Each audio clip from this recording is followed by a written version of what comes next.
Dans les prochains jours, les 400 000 inscrits. Mieux encore, mais c'est un logiciel. La communication, mais aussi la perception. On travaille sur des corrélations. Et ça... Bonjour Francis Pisani. Et bonjour Claude. Tu es journaliste, écrivain, consultant. Je t'ai déjà rencontré dans des conférences à Paris. Mais je crois savoir, c'est Marcel qui nous le dit, tu es un éternel voyageur, tu vas voir un petit peu de par le monde, et en particulier dans les métropoles, comment le numérique impacte ces sociétés. Alors effectivement, d'abord j'ai vécu moi-même à l'étranger et je vis aujourd'hui à Barcelone. Mes enfants ont différentes nationalités, j'en ai 3. Et depuis, j'ai vécu à San Francisco pendant 15 ans, où j'ai appris un peu ce que c'était que les technologies de l'information, la production de tout ce que nous voyons aujourd'hui, ou d'une grande partie. Et puis à mon retour en Europe en 2010, j'ai décidé d'aller voir ce qui se passait ailleurs. Parce qu'on nous disait que les technologies de l'information étaient source d'homogénéisation, et ça ne correspondait pas à ce que je voyais. Et donc j'ai décidé d'aller me rendre compte sur place, et j'ai fait un tour du monde de l'innovation qui m'a amené dans 45 villes, dans 32 pays.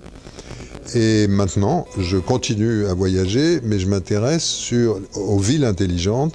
Et en gros, l'évolution me paraît importante. À San Francisco, je voyais des geeks et des ingénieurs qui étaient derrière leur écran et qui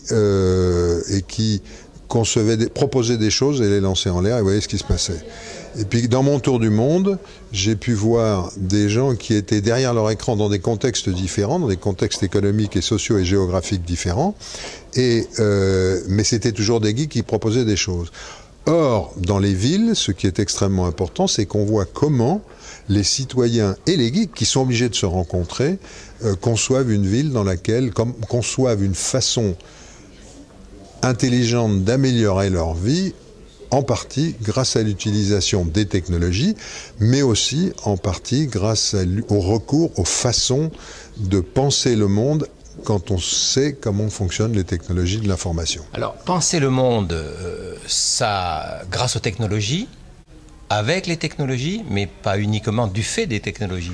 Non, il y a des exemples que j'aime bien donner pour parler de ville intelligente. C'est un type qui s'appelle Nicolas Wennberg, je suis sûr du prénom, pas totalement du nom, qui est un Suédois de Göteborg et qui amène des cochons dans les développements urbains, dans les parcs de la ville, avec autorisation bien sûr. Pourquoi? Parce que les cochons sont plus efficaces que les bulldozers pour remuer la terre et bien mieux que les engrais pour l'enrichir.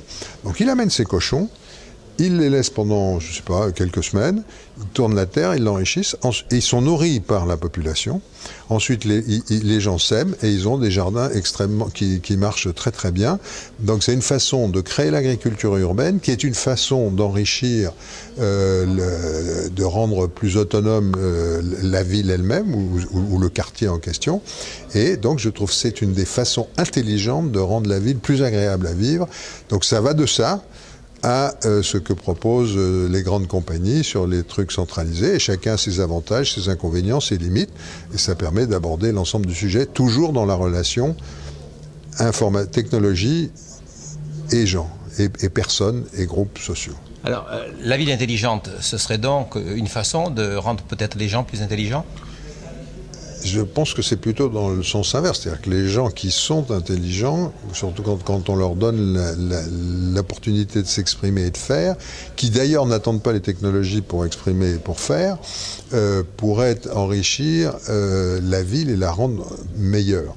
Alors, il y a quelque chose qui est très important, qui est que aujourd'hui, quand on parle de ville intelligente, on parle essentiellement des services que nous offrent les très grosses boîtes, et qui conduisent premièrement à la centralisation, la captation des informations, à la centralisation des informations, et donc à quelqu'un qui au centre sait beaucoup de choses sur tout le monde, et donc il nous prive ou ne nous donne pas nécessairement le pouvoir, seul celui de fournir des informations.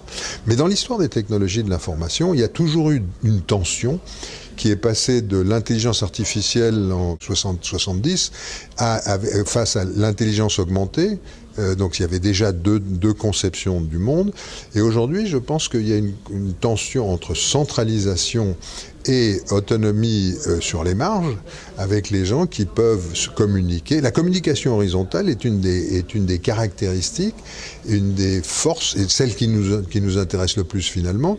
Et donc, on n'est pas obligé de dire « je suis contre les technologies de l'information parce que ça conduit à la centralisation et à l'espionnage ». On peut dire « ça a des avantages » parce que savoir le trafic en temps réel, la circulation en temps réel, ça permet de mieux gérer les flux de voitures dans une ville. Ça a des avantages, ça peut ne pas avoir que des avantages, mais ça en a. Mais à l'intérieur des technologies de l'information, rééquilibrer la chose et tirer parti de ce que nous offre la communication horizontale, l'accès aux informations, la capacité de s'exprimer, le travail en équipe, même quand on n'est pas dans le même endroit, etc. En fait, quand on parle de smart cities, est-ce qu'on peut utiliser le même type d'expression en parlant de l'école et parler de la smart school ?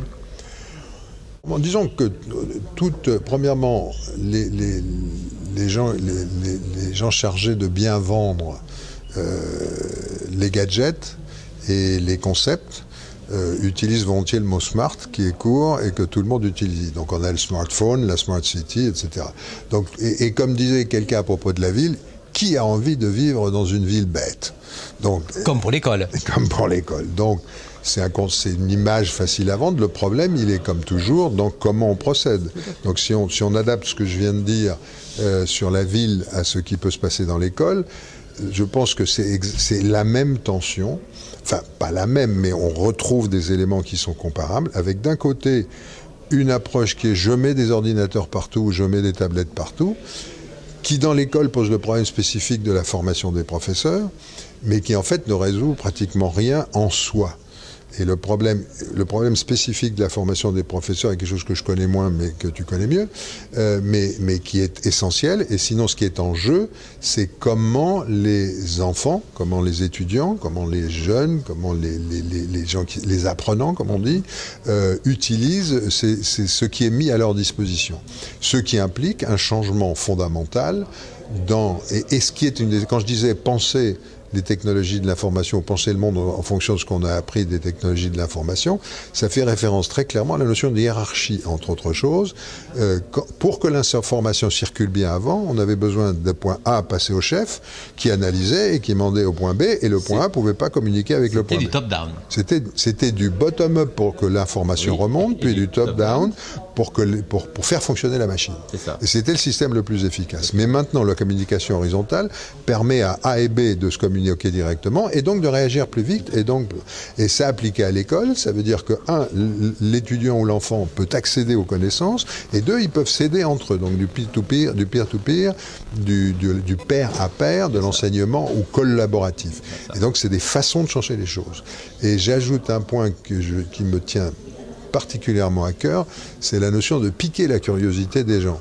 On vient de découvrir, il y a une étude qui a été publiée dans la revue Neuron, que quand on pique la curiosité, les gens qui fonctionnent comme ça, qui accèdent aux connaissances par curiosité, non pas parce qu'on leur dit de faire quelque chose, mais parce qu'ils ont envie de chercher quelque chose, retiennent mieux ce dont on leur parle, le retiennent pendant plus longtemps et retiennent mieux ce par quoi ils passent dans ce processus, même si ce n'est pas directement relié. Et donc, la curiosité active la zone de l'hypothalamus, qui est la zone où se trouve la mémoire.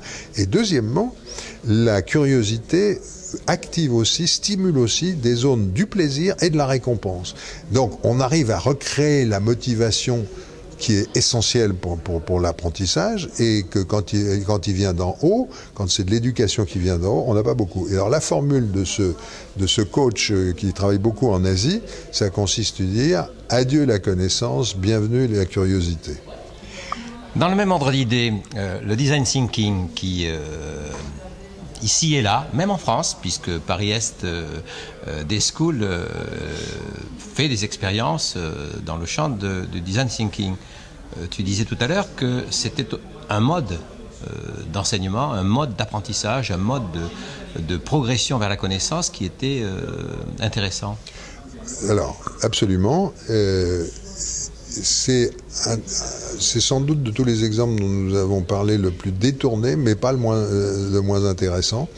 En gros, le design thinking, ça consiste à dire, premièrement, on observe. Deuxièmement, on écoute on observe ce qui se passe. On écoute ce que les gens disent et on regarde ce qu'ils font parce qu'ils disent pas toujours. C'est ça le problème des focus group ou des choses comme ça. Ils disent pas toujours ce qu'ils font en fait. Donc, quand le prof pourrait dire à l'enfant, tu fais ça. Le prof pourrait demander à l'enfant, qu'est-ce que tu veux faire?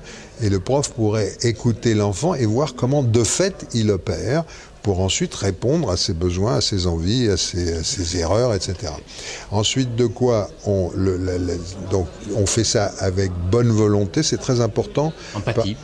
Empathie, exactement.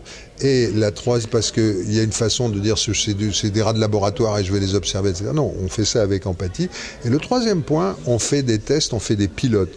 Et ça rejoint un point qui me paraît fondamental dans la démarche d'apprentissage aujourd'hui, qui est on travaillait sur projet ou travailler sur défi. Alors on a beaucoup parlé de l'enseignement sur projet.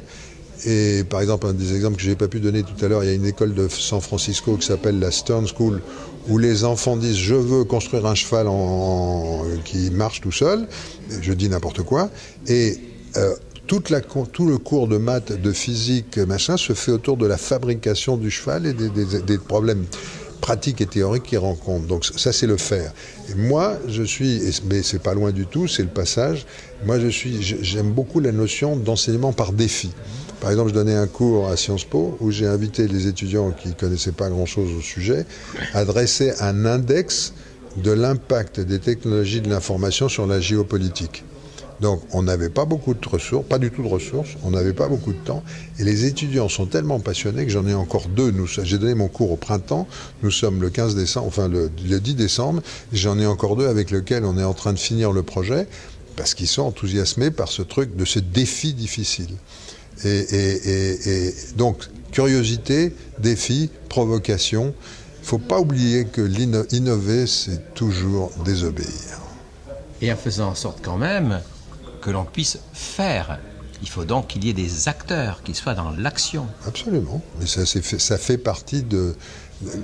Je pense qu'un des problèmes en France, c'est qu'on a toujours tendance à demander à l'État qu'il fasse quelque chose ou à protester parce qu'il ne le fait pas comme on veut.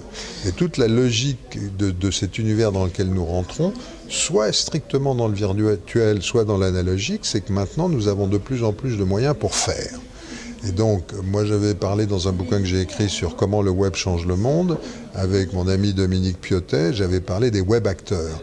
Je pense qu'on est de plus en plus des acteurs, que les enfants le savent ou ont besoin de le comprendre, ou on peut les aider à le comprendre, qu'ils en ont envie, et que leur rôle devient d'accompagnateur. Donc on passe de professeur à accompagnateur.